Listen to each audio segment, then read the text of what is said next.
Le dilemme de l'adultère.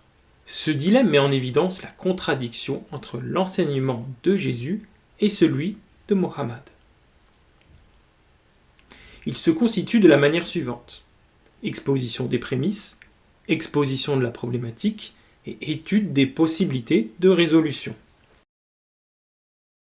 Voici les prémices. Prémisse 1, Jean 14, 26. Mais le Consolateur, Paraklétos, l'Esprit Saint que le Père enverra en mon nom, vous enseignera toutes choses et vous rappellera tout ce que je vous ai dit. Ici, c'est Jésus qui parle. Le Paraclet doit donc rappeler les paroles de Jésus. Prémisse 2. Matthieu 24, 35. Le ciel et la terre passeront, mais mes paroles ne passeront point. C'est toujours Jésus qui parle. Les paroles de Jésus ne peuvent donc être abrogées.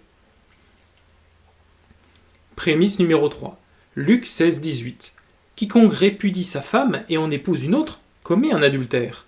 Et quiconque épouse une femme répudiée par son mari commet un adultère. Prémisse 4. Coran, Sourate 33, verset 37.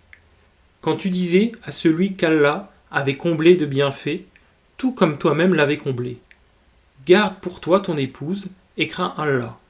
Et tu cachais en ton âme ce qu'Allah allait rendre public. Tu craignais les gens, et c'est Allah qui est plus digne de ta crainte. Mais Zaïd eut cessé toute relation avec elle. Elle, ici on parle de Zineb.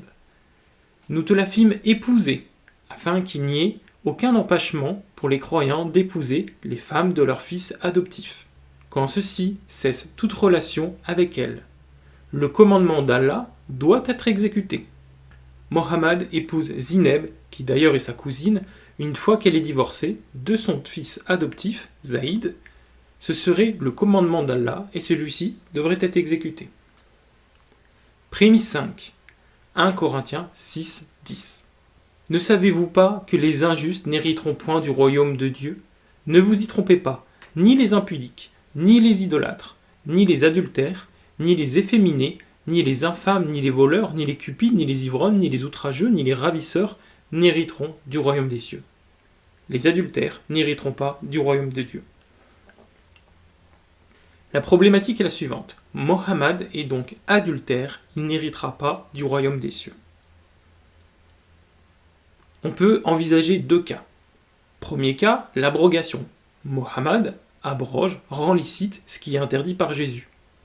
Mais à ce moment-là, Mohammed ne peut être le paraclet car il doit rappeler tout ce que Jésus a dit et non abrogé. Voir la prémisse numéro 1.